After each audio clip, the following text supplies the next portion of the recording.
Hey YouTube, og velkommen til. Du undrer nok over, hvorfor det er, eller I undrer nok over, hvad er det for et skin, Marcus? Det er da ikke det skin, det er simpelthen, fordi jeg spiller Minecraft. Jeg spiller Tekkit Classic. Jeg lyder virkelig, se nu begynder jeg på det igen. Jeg havde nok også siger det i en film. Det der sker, det er, at jeg vil lave en let's play i Tekkit Classic. Jeg synes nemlig Tekkit Classic, det er et mega fedt mode, og ja, jeg tænker, at det kunne være nogle af jer synes det. Og så bliver vi nødt til at leve med det her skin her. Der er faktisk mange af de nye ting. Jeg mener ikke engang Int er med i Minecraft mere. Face. Altså det er ikke den. Nå, og det er normalt 3. Nej, jeg tænker vi skal måske løbe lidt, så vi finder noget walk.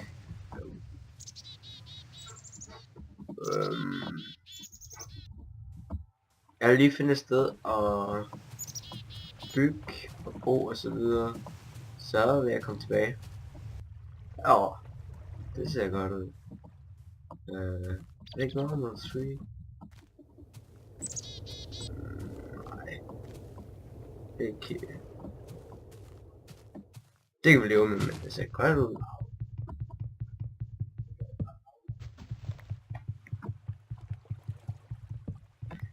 Jeg vil skaffe noget træ, og så vender jeg tilbage.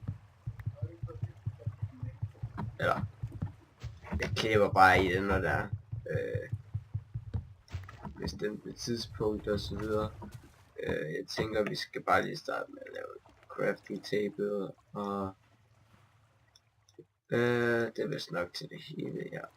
Nå ja, det kan man ikke. Man kan ikke bruge det trick der. Kan man? Nej, det kan man ikke.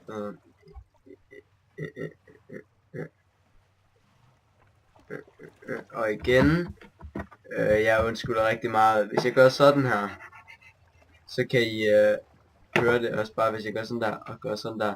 Sådan der, og I kan nok også høre min bror-baggrund. Normalt ser jeg brødre, men den ene er på arbejde, så det er sådan lidt, jeg tager lige chancen, og så ser vi, hvordan det kommer til at gå. Fordi den der serie her, den vil jeg, det kommer til at være en serie, så jeg ved ikke hvornår jeg redigerer bare sådan, jeg filmer, redigerer, jeg filmer og redigerer, smider det op, filmer, redigerer, smider det op. Tænker jeg filmer ikke så forfærdeligt bandet lang tid ad gangen. Lige nu, jeg startede her ved 19 tiden, er det ikke normalt 3 der? Jo, jeg startede her ved 19 tiden, tænker jeg, vi slutter ved de der 40. Jeg er stadigvæk lidt forkølet, hvis du har set min prison rundvisning og info. Jeg har ikke skrevet info, jeg har bare skrevet rundvisning, jeg tænker, det er lidt mere det gode af det. Hvis du har set det, så ved du, at jeg er snottet. Det er meget enkelt sagt. Ikke det her, det skal vi ikke bruge, ikke? Det var ikke det, jeg skulle sætte tilbage. Nu går det helt galt. Det sker sådan meget tit for mig, når det er, når det bliver vinter, så bliver jeg forkølet. Det er jeg ikke så glad for. Men det er hvad der sker. Så jeg vil ikke tænker vi allerede skal i gang med at maybe take some dirt. Vi er allerede mest hunger. Og så bygge det ud. Sæt mig her. Der er en gris, der svømmer derude. Der. Sæt lave en hole. Ej, jeg synes godt nok det er irriterende, at man ikke kan gøre det. Så har vi et seed, så det vi kan skaffe 4. Bum. Der var ikke noget. Der er en. Okay, vi ved, at de kan spawne her i området nu. Hvad så? Nu skal vi bare have dræbt nogle fisk og så videre, så vi kan få. Nu har vi 2. Jeg ved ikke, tog jeg også den i chesten, det kan jeg ikke huske. Det gør jeg ikke. 3. En til. Altså. Jeg ved det ikke, octopus, de der små katte, det mener jeg, de gør. Dem skal vi i hvert fald gøre til katte senere hen. Vi starter med de 3. Se, vi står der og hopper. Du er så fin, du er.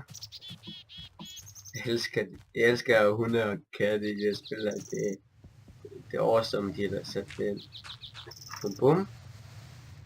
Så det vil sige, og jeg tænker også lige, vi kan lave en økse. Jeg tænker, vi fælder det her nu.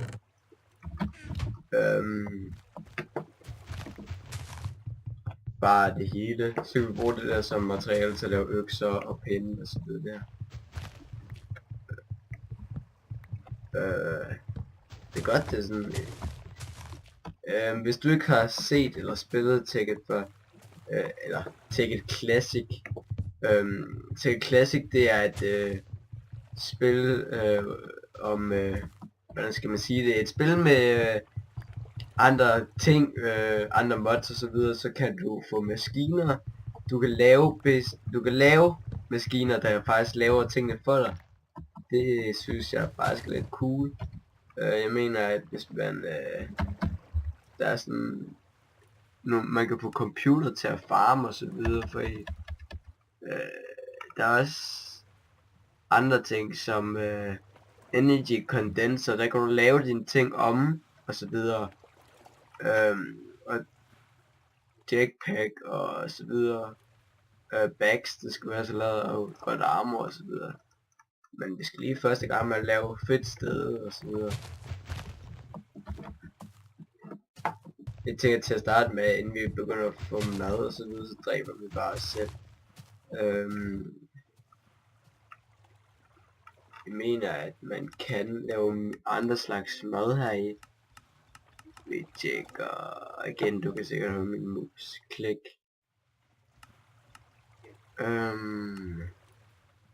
Nej. Det kan man vist ikke. Men du kan lave andre slags våben og ringe, og der er en af de ringe, vi kan se hvordan vi laver dem. Ja, der. Den vil jeg også godt have lavet, fordi den gør så man kan flyve og så videre. Så bliver det lidt lettere at bygge og så videre. Tænker jeg, at det er cool nok. Jeg mener også, i Tekken Classic kan du også lave hul i neder, så vi skal også have bygget en guldfarm. Hey, igen.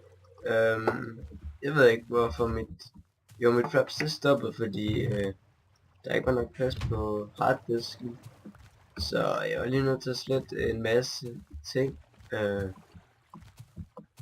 Så vi er i gang igen. Jeg ved ikke hvor langt det var I så hen.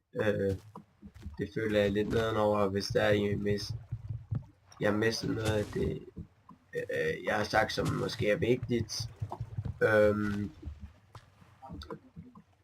Det der sker med, I tænker nok, Markus, hvorfor kommer der ikke flere Skyblock videoer? Det er fordi, at jeg gider ikke sidde og redigere Skyblock videoerne, fordi jeg er en af de få typer, der ikke selv, nej, jeg ved ikke om der er, hvor mange der er. Jeg er en af de typer, der ikke kan sidde og se på Skyblock.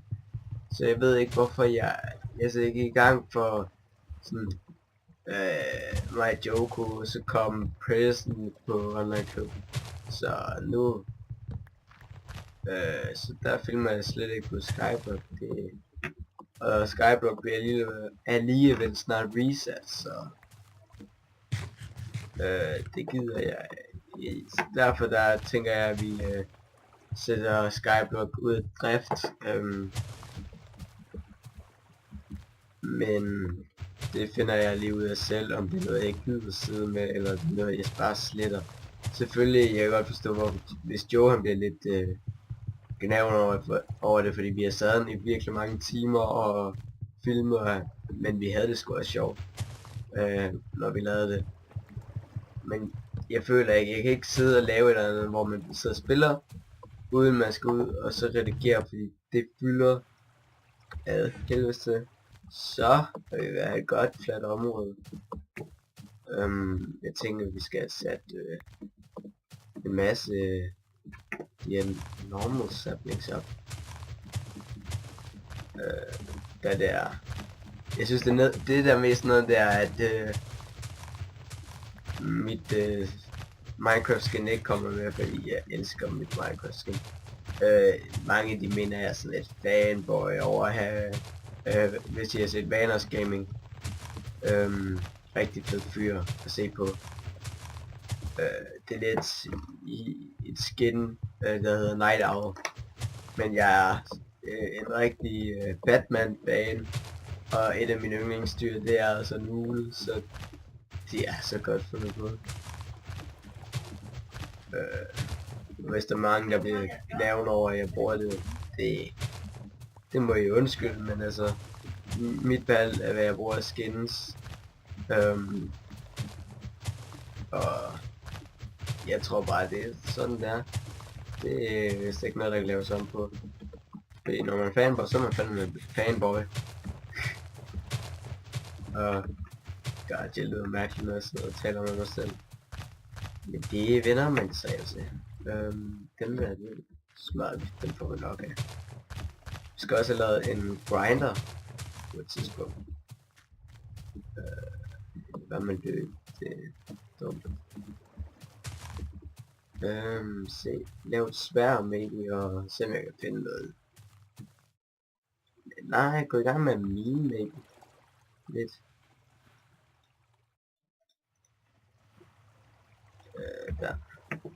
Hvor skal vi gøre det hen? Nu miner bare ned her.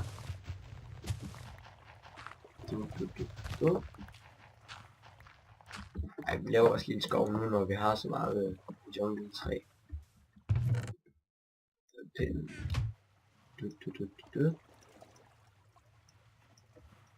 Nu vil jeg have 8, 9, 10, 11 stykker cobblestone. Så har vi til en ovn og en sten.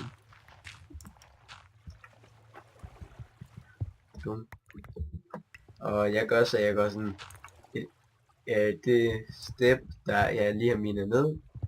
Sådan der mange de står her, og så miner ned. Jeg står altså et skridt ekstra op, fordi så laver jeg den der store, som er 3 høj, fordi jeg kan ikke holde ud og gå i sådan nogle små allerede. Ja, yeah. Fedt. Jeg kan ikke mine det lige nu. Det må ventes i sekunder nu. Boom. Så tager vi her det der. Så går vi lige op igen og laver det. Går vi op.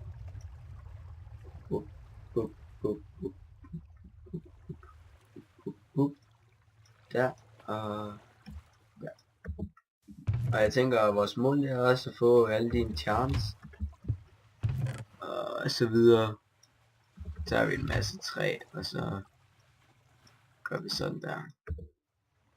Over de 28 ind, og de 45 op. Gider jeg ikke bruge jungletræ til bygge med, fordi jeg synes ikke det ser så pænt ud.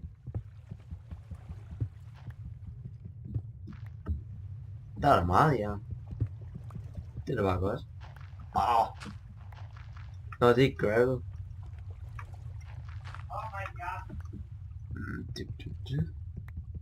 Og I kunne nok høre min bror i baggrunden. Shit, hvad meget. I kunne nok høre min bror i baggrunden, men det er fordi han så spiller LOL, så han rager lidt. Han griner også, det kan man godt lige høre. Det må man gerne, man må godt grine. Jeg kan ikke lide når han sidder og rager, så jeg sidder og filmer. Det er derfor, for det meste, så siger jeg også til ham, jeg går i gang med at filme nu, så var jeg lige lidt stille. Og det plejer han så bare at respektere. Det er cool, at han kan det. Jeg tænker bare med mine ned til lag 11.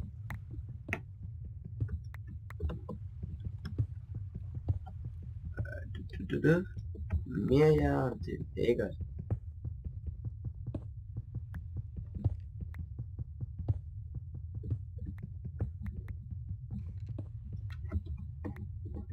allerede 24 stykker, så kommer vi lige op og laver noget kul i.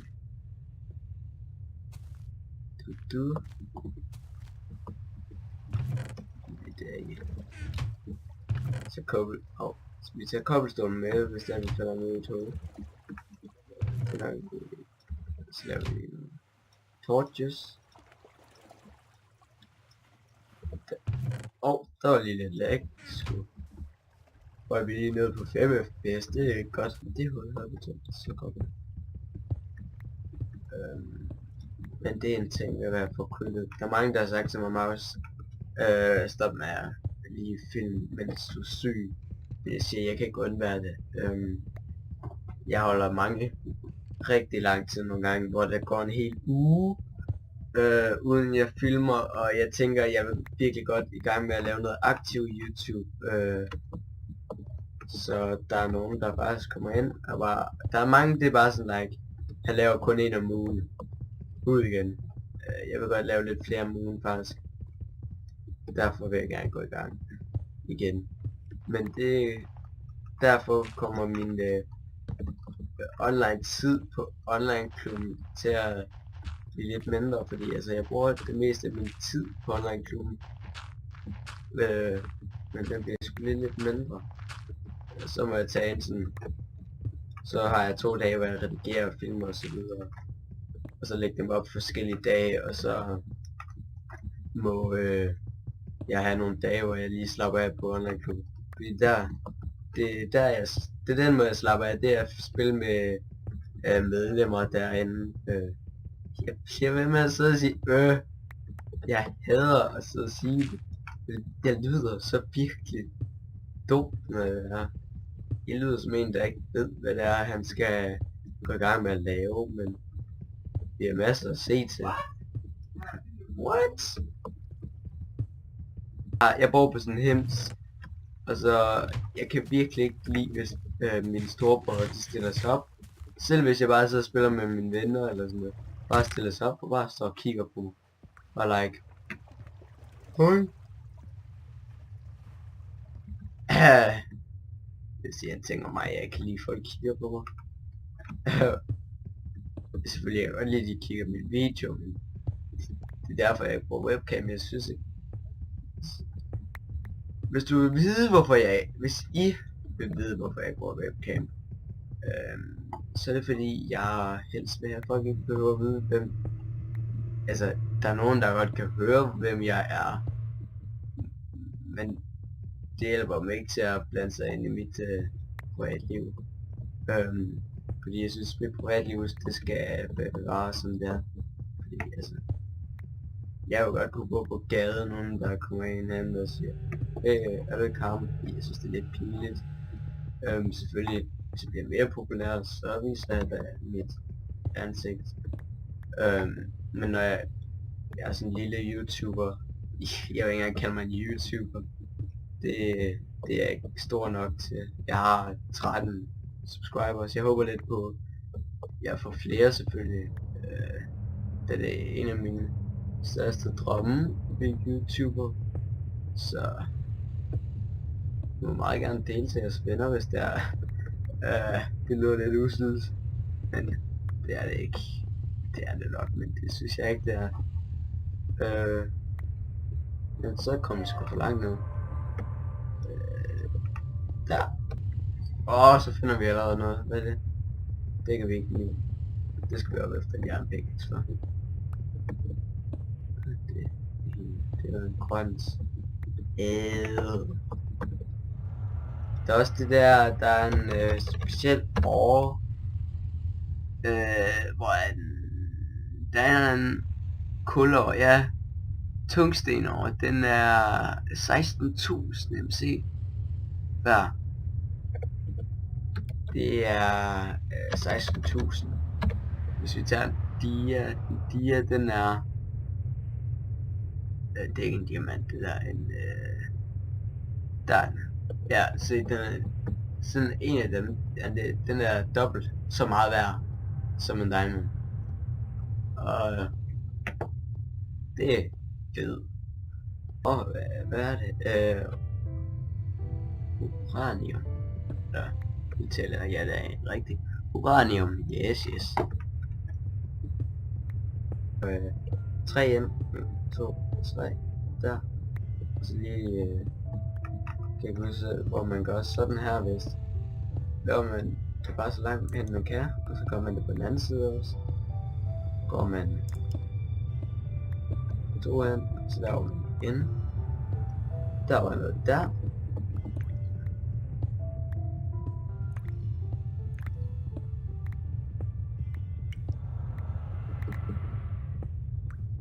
Der var det. Så det er Negolite, eller hvad det hedder. Jeg var lige med, det skal passe det hele. Så er vi op. Og så finder vi det. Der er fandme diamonds. Det er lækkert, det der. Boom. Jamen, så har vi da fundet diamond på første episode. Jeg tænker bare, at vi går op nu. Boom. Nej, vi tager lige... Nu føler jeg helmen. Så... vi lige kan... Det gør vi, at der... 2, og se om vi ikke kan finde nogle flere diamonds. Det var det der sted, og så kommer der også det der hul der. Nå, jeg var lige ved at glemme noget mere diamond. Og der er noget der. Der skal vi også lige noget tjekke. Hallo. Så er vi det der. Så noget mere det her. Ruby. Ja, nej, det hedder det ikke. Jo, de hedder... Nej, det hedder Safir. Yay. De er også gode. Det er fandme godt det her. En god mønster. Går vi her. Den tager så længe til, fordi jeg er under vand. Det tror jeg. Og så var der noget Negolite, eller hvad det er. Jeg kan ikke udtale det. Det må det jo undskylde. Og der er med der. Bup. Tænker vi, at vi bliver ved til et kvarter over. Lige nu der er den 1954. Altså det med min tid at gøre. Og så i morgen, der mixer jeg det sammen, og så filmer jeg en episode til. Næste dag mixer jeg det sammen, og så lægger jeg det op, og så spiller jeg måske lidt på Online Club. Jeg vil ikke holde mig væk fra Online Klubben og holde mig kun til YouTube. Det kan jeg ikke. Fordi Online Klubben er basically der, hvor jeg er hele tiden. Selvfølgelig jeg vil godt finde en server, jeg kan spille survival på, men jeg vil stadigvæk spille på online. Jeg synes også, jeg så noget vand her. Yes. Der er nogle flere stoffer her. Stoffer? Jeg ved ikke, stof? Det lyder bare mærkeligt. Det er nogle flere stoffer. Det er sådan noget, vi tager ned af grotterne. Så er min mor bliver glad for at høre. Så hun bliver rigtig skuffet.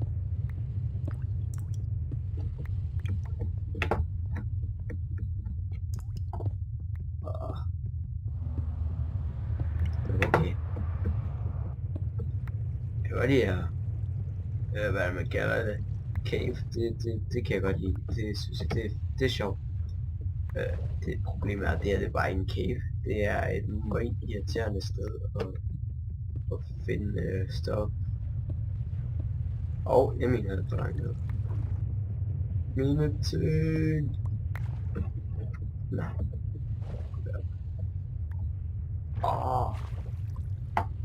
Det er da hold mund. Så skal min hund til at gå igen. Så sidder hun bare. Noget mere kul. Det skal vi også bruge.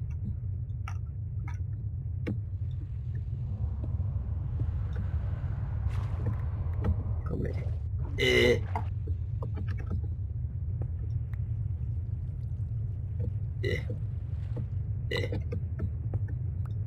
Der var ikke meget kul.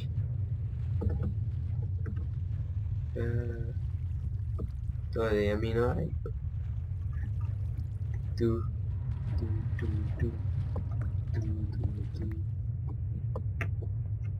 Lad os fortsætte. Den er her. Og jeg er ved at gå glip af sådan nogle lækkerbær, så der. Sådan noget, ikke tænde. Hvor der er det til nu.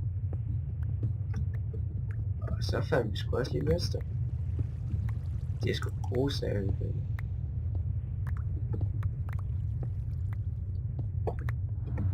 Det var fedt, hvis man fandt sådan en spawner der. Til at starte med. Det gør vi ja. Vi kan sætte der. Det var lækkert det der. Det er almindelig kår. Og Nikolajt. Ja, hvad det hedder. Og tjene. Lige efter hinanden. Det gør det ikke noget. Og vi presetter på. Jeg bruger min pickaxe for dum af det.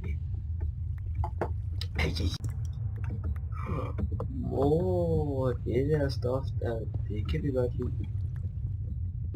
Det er lækkert det der. Give me. Og det der, det er det er godt det der. Det var godt, det lige gjorde det.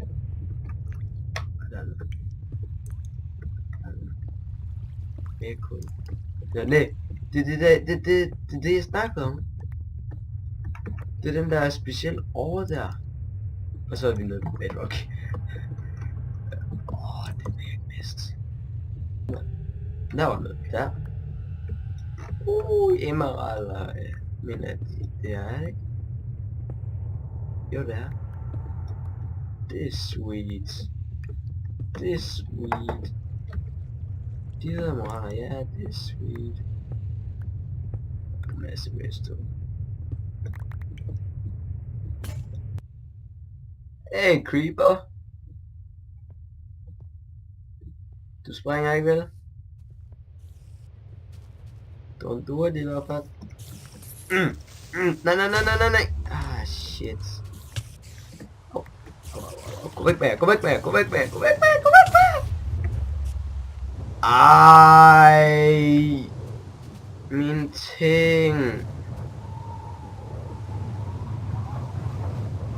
Ej, det er altså ikke okay det der. Jeg står og camp mit sted med. Gå væk! Gider jeg ikke. Prøv se hvordan de står og... 360 camp. Shit. Jeg kunne kyststikker.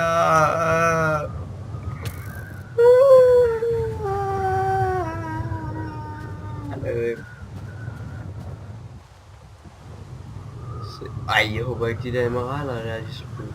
Hvis de der emeralder sprung nu. Ej, hvor jeg bliver knæven. Jeg ved ikke hvor knæven jeg kan.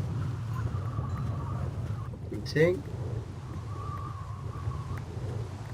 Come on.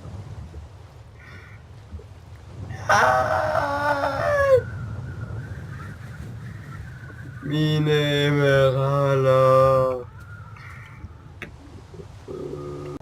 Det er smukt det her, men når YouTube. Det var godt I var med i dag.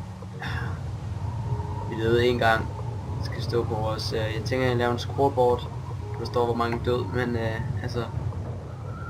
Thank you til jer der ikke kan engelsk. Rigtig mange tak for at I gad at se med i dag. Det var en fornøjelse, hvis det var noget spændende ticket at se. Selvfølgelig kommer der episode 2. Jeg skal bare lige lægge den her op først. Kommer der et par dage, så kommer den her op. Vi ses derude.